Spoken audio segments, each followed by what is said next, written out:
They thought I'd be licking my wounds. Instead, I was blueprinting their replacement. The morning after I landed, I met with Louise Mata again, but this time, not in a Next Forum conference room. It was a private breakfast in a São Paulo cafe she had picked. No legal team, no pleasantries, just her COO, and me. "We already moved our data to your framework," she said, sipping her espresso. "Everything's clean. It works." That moment hit me harder than the firing email ever did. Because now it was real. It wasn't just an idea in a secret Google Drive, it was a living thing. Trayvon was alive. My name is Connor Delaney. I'm 39 years old, born in Allentown, Pennsylvania.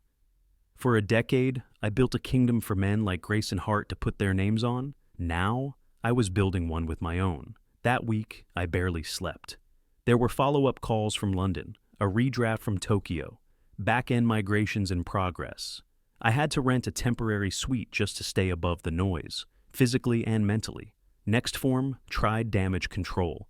I know because one of their project managers called me by mistake. She thought I was still on board. "Just looping you in for the Eurocom briefing," she said.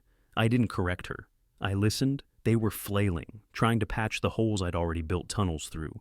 By the end of the month, Trayvon had closed 3 contracts. Not signed, closed, finalized, deposits cleared, systems integrated, no balloon launches, no social media blitz. Just execution. Mallory tried to spin it, posted a carefully crafted LinkedIn update. Proud to lead international strategy at Next Form during a time of bold evolution. I took a screenshot and moved on. Because here's the thing, no one tells you about revenge. If you're still staring back at what burned, you miss what's rising. I wasn't out to torch Next Form. I was out to obsolete it. Clients stopped returning Grayson's calls. Internally, they started pointing the fingers. One of my old colleagues texted, "They're sniffing for saboteurs. Funny thing is, you were the glue." That made me pause. I'd always known they undervalued me. But until then, I didn't realize how terrified they were without me. By Q2, Trayvon had replaced 7 of Next Form's core partnerships. Not by stealing, by offering clarity. While they scrambled for lawyers and NDAs, we offered clean code and timelines that held. I could have issued a statement, could have gone on record. But silence was stronger. The final nail came via courier. A letter, not from a client, but from Grayson himself. Printed, signed, apologetic, asking to discuss mutual terms. I didn't respond. Instead, I scanned it, saved it under a folder named Relics, and got back to work. I used to joke that I wasn't just part of the foundation at Next Form. I was the foundation. What I didn't say out loud was that it wasn't a joke. My name never made the headlines, but when contracts were bleeding, when lawsuits were looming, or when a deal started to die mid-signature, I was the one they called. Not legal, not BD. Me, the last time they truly needed me, white-knuckle, do-or-die needed me, was on a Tuesday morning 3 years ago. A $400 million merger was on fire, and nobody could figure out how to clean it up. Legal was spinning its wheels. Sales was throwing up prayers. I sat down with both decks, rewrote the entire client-side integration plan in 20 minutes, and turned the meeting around with 3 slides and a whiteboard. Not only did we save the deal, we expanded it, tacked on another $60 million over 3 quarters. No one clapped. 2 days later, I got an email from Grayson's EA. "Lunch next week. CEO 1.1. Congrats on the recovery." We met in the executive lounge. He shook my hand across the table like I was some golden retriever that had fetched a bone on command. "I always knew you had it in you," he said, like he was the one who taught me. I paid for my own damn lunch. There was always talk of promotion, whispers, promises in the hallway. "We're restructuring soon. We're carving out a strategic VP role. Just hang tight. It's coming." It never came. Then one day, I overheard something I wasn't supposed to. It was at an offsite in Boston.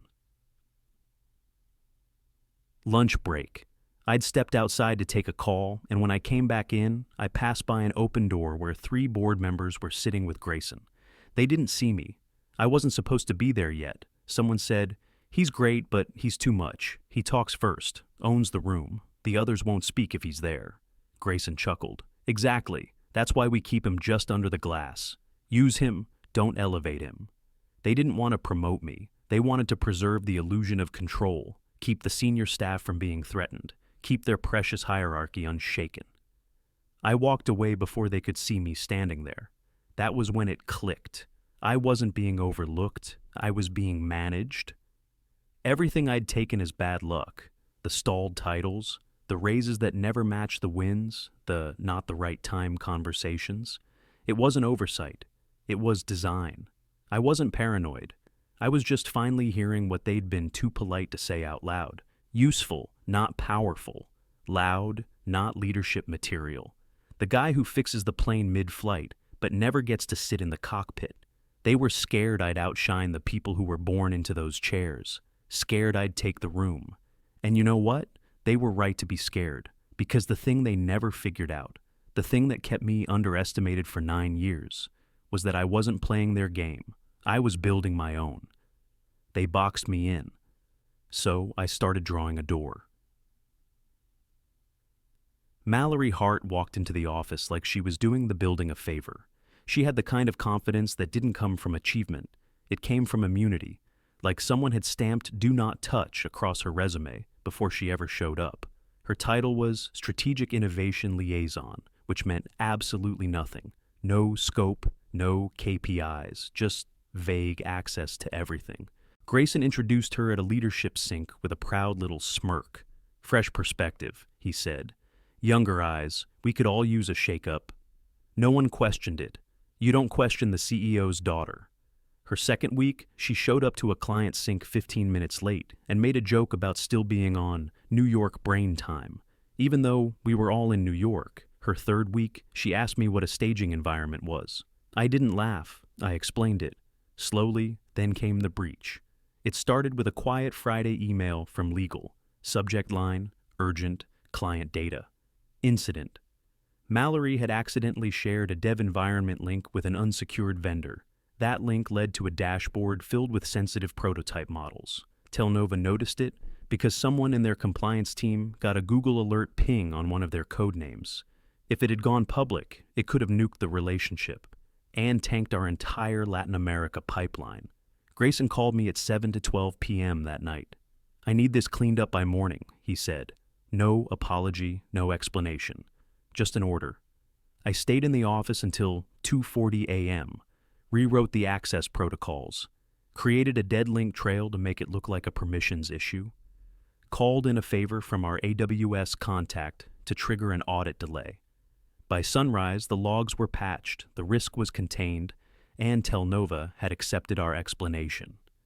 Grayson called again at 8:03 a.m. "Appreciate your discretion," he said, then added, "She's young, she'll learn." I nodded, even though he couldn't see me. Sure. Mallory never said thank you. She didn't even look up from her phone the next Monday. A couple weeks later, I opened our shared drive to review a pitch deck I'd built from scratch. One that had gotten internal buy-in from 2 regions and was now being prepped for rollout.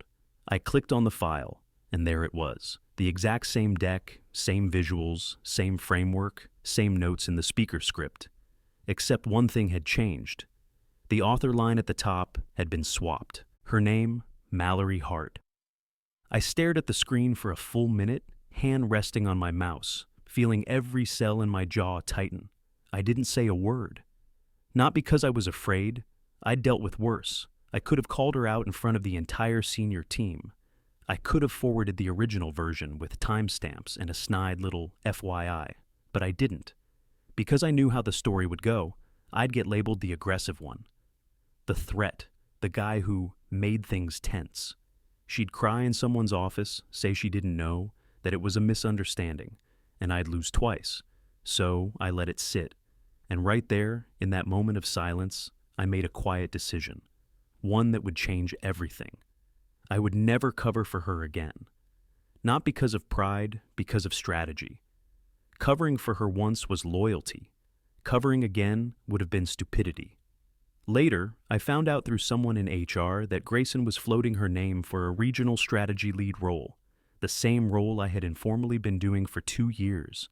I wasn't just being bypassed, I was being replaced, and not by talent, by lineage. The day I started building Trayvont, No one knew, not my manager, not HR, not even the few people I brought in early. I didn't say a word. I didn't change my schedule. I didn't start showing up late or working from cafes like some cliche founder in disguise. I still showed up to work at Next Form every morning, badge still active, laptop still logged in, calendar still full. But at night, I built the thing that would gut them. It started small. 2 people. Jamal, an architect they'd pushed out after a failed redesign that wasn't his fault, and Danny, a compliance lead who took the fall for a VP's mistake. Both brilliant, both underused, both still carrying the scars of being politely discarded. We met on Sundays, rented a co-working pod downtown. No branding, no hashtags. Just 3 people who knew how things should work. We didn't talk about revenge. We talked about structure, how to build something without the rot, how to create a system that didn't drown smart people in politics, how to do the things we'd been doing for years, only better, faster, and with no one overhead to sabotage it mid-flight. And slowly, we built Trayvont. No press, no funding announcements, no startup theater, just documents.frameworks. Quiet deals with vendors who'd been burned by NextForm's nonsense and were hungry for something different. I didn't even quit. I stayed at my desk, the same one they'd stuck me in after reorg number 7. I took the calls, cleaned up messes, helped Mallory prep for board decks she didn't understand, smiled at meetings, took notes in Google Docs, and while they were patting themselves on the back for surviving another quarter, I was laying the steel for what came next. The more they overlooked me, the more invisible I became, and the more I could do. They gave me access, context, time, and I used every bit of it. I had one document, air-gapped, encrypted, 3-layer auth, where I listed every broken thing they'd ever forced me to fix, the flawed onboarding protocols, the awful offshore vendor that kept leaking client PII, the Frankenstein codebase that no one wanted to admit needed a rewrite, the partnership structure that caused more churn than it solved. We rebuilt all of it. From scratch, no glue, no fluff, no theater, just clean systems that worked. And while they were showing off their latest bloated contract win at an internal town hall, I was already redirecting it, quietly, precisely, legally. The biggest deal they'd ever landed? Yeah, that one was already ours. The gala was held at the Century Club in Midtown, one of those high-gloss venues with $300 flower arrangements and valet attendants who made you feel like you owed them an apology for existing. Officially, the night was about celebrating NextForm's strategic growth and future-facing innovation. Unofficially, it was a coronation, Mallory's a promotion party dressed up in PR. I walked in wearing the same tailored black suit I'd worn to 3 client closings. No need to impress anyone. They already knew who got the job done. The ballroom buzzed with soft jazz and soft lies. Champagne flutes floated through the room like drones. Everyone was smiling, but no one looked relaxed. That was NextForm's version of celebration. Back pats with teeth. Grayson stood on a low stage near the far wall. Mallory was next to him in a white blazer dress, one hand perched awkwardly on his arm like a Barbie in training. He raised his glass and tapped it lightly. "Tonight, we celebrate momentum," he said, "and leadership, and the bright future of NextForm." I took a slow sip of champagne. Dry, too dry. Some of you may have heard the whispers, he continued, pausing just long enough for them to land. Well, I'm proud to confirm them. Mallory Hart is taking on an expanded leadership role in international strategy. She'll be shadowing our most trusted advisor. He looked straight at me. On our upcoming global engagements. The room applauded. I smiled. She wouldn't be going anywhere. I'd made sure of that.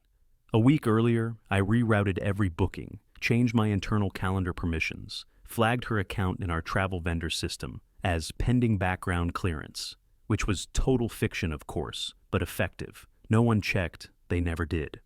By the time Grayson made that announcement, the seat she thought she'd be taking next to me in business class, it had already been scrubbed. My outbound flight to Tokyo had been shifted up by 12 hours, leaving from a different airport altogether. She had the title. I still had the reins. She didn't even know she was already locked out of the client portal. My final gift before boarding. After the speech, people milled around, pretending they had something to say. Mallory worked the room like a rookie pageant winner, smiling too wide, too often, nodding like she understood half of what people were saying. She passed me once, gave me a little smirk. The kind that says, "You know what this is," and she was right. I did know. I created that role.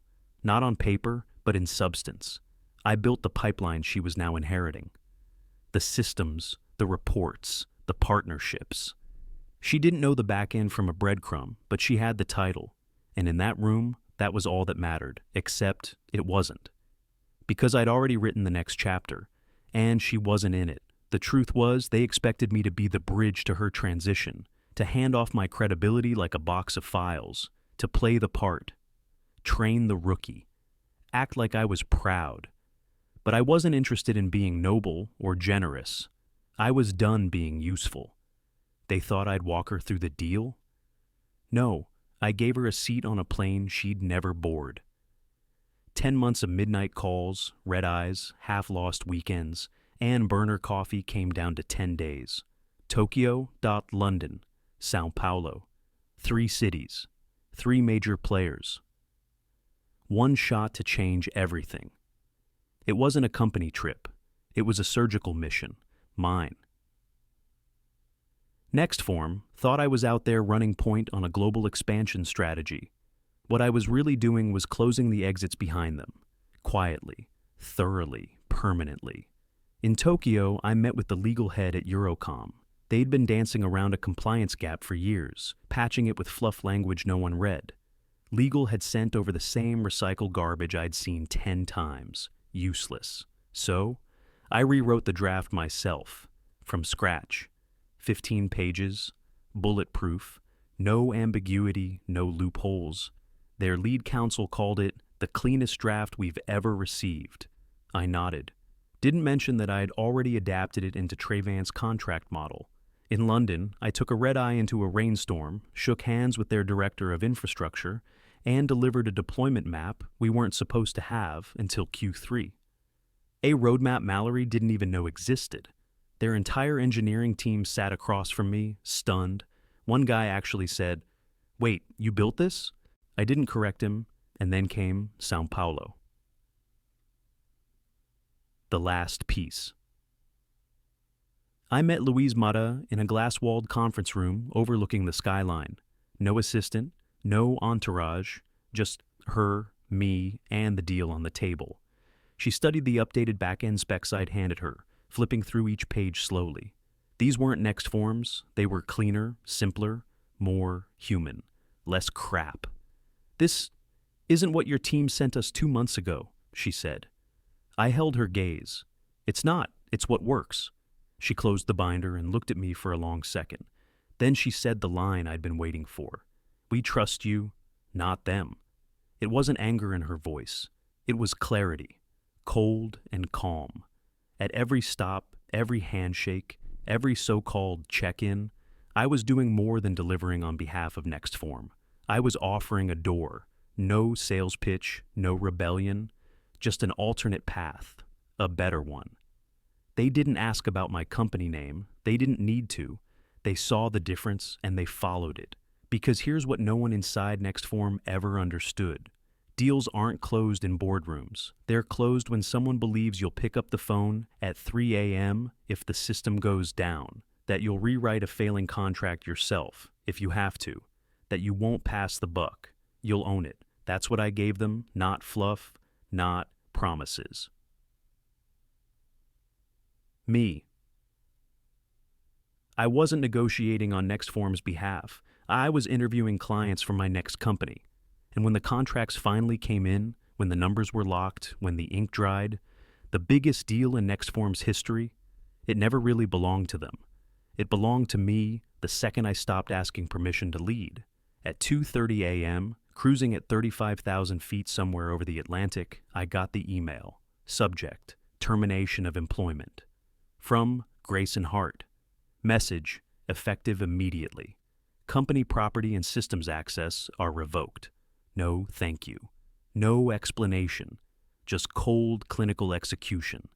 I read it twice, blinked, and read it a third time. They didn't even wait for me to land. 2 weeks earlier, Grayson had clapped me on the back after a meeting in Tokyo and said, "No one represents us like you." His exact words. I remember because I'd smiled and said nothing, already knowing he was lying. He always said crap like that before pulling a stunt. But this, mid-air? I stared out the window. Below us was a blanket of cloud cover, smooth, empty.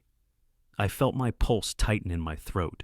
Not fear, not even anger, just confirmation. They thought they'd shut me down with a button. They thought firing me at 2:30 a.m. while I was on a red-eye, cut off from internet and phone, was checkmate. What they didn't know, I was already 5 moves ahead.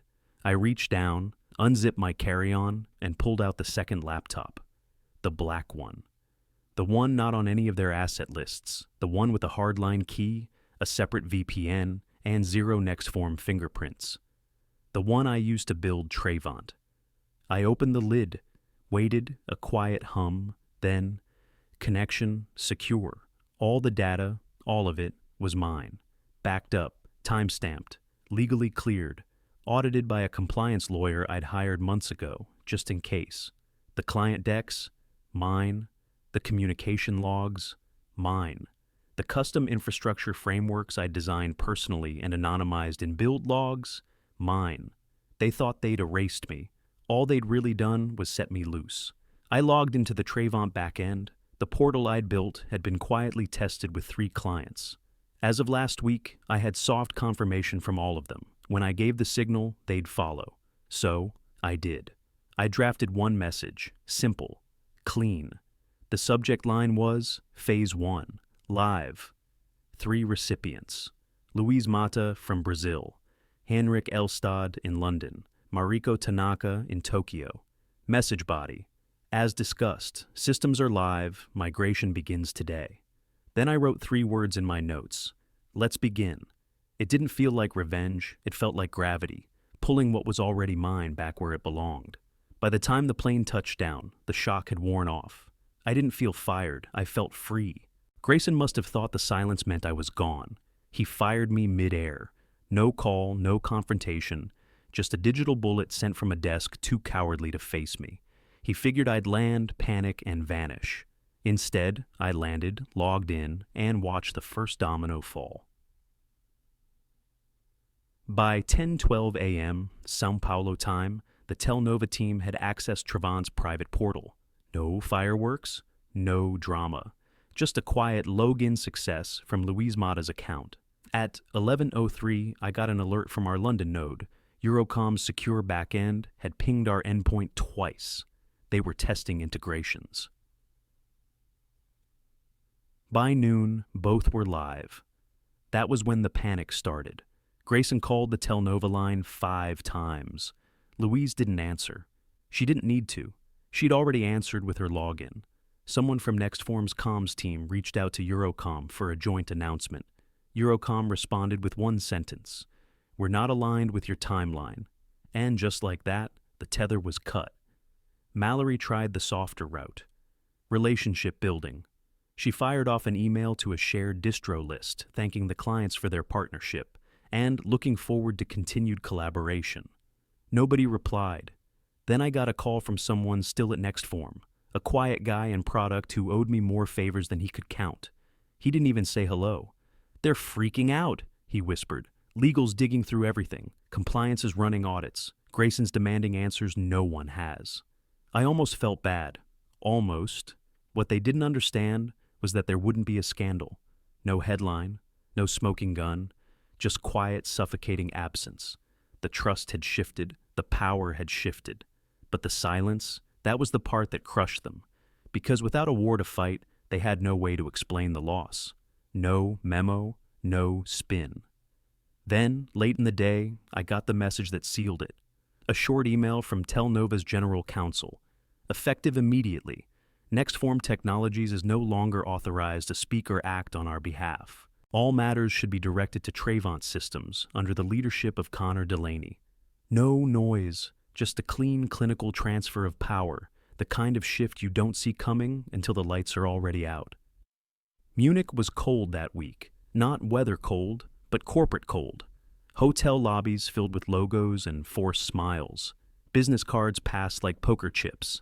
Every conversation was a pitch disguised as small talk. The Global Tech Summit wasn't just a conference. It was a stage, and Grayson was banking on it to clean up the mess. I hadn't planned to go, but when I heard they were flying in with a strategic partnership reveal, I booked my ticket that night. Not through Nextform, not through Trayvont.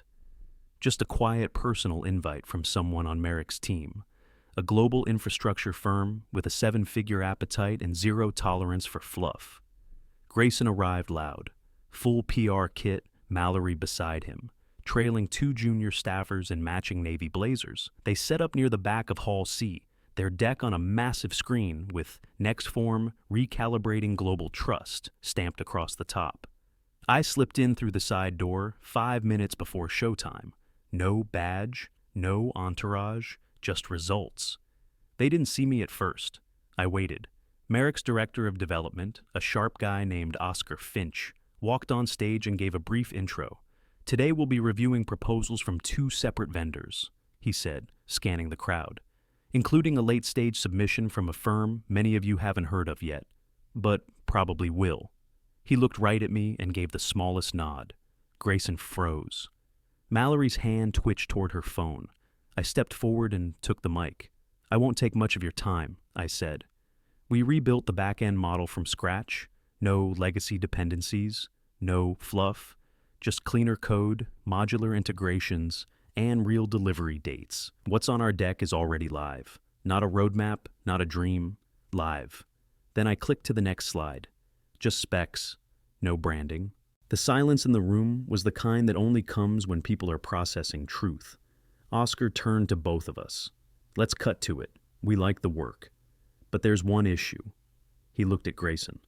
"Our condition for moving forward is simple," he said. "We want the tech, but not the politics." Grayson stiffened. "What exactly are you saying?" Oscar didn't blink. "You step back, or we walk." For once, Grayson didn't argue. He just looked down at the floor, then back at Mallory. Then, without a word, he picked up his tablet and left the room. Mallory followed 2 steps behind. No eye contact, no spin. I didn't gloat, didn't smirk. I simply closed my laptop and thanked the room. That was the moment I stopped being the guy they fired. That was the moment I became the guy they couldn't replace.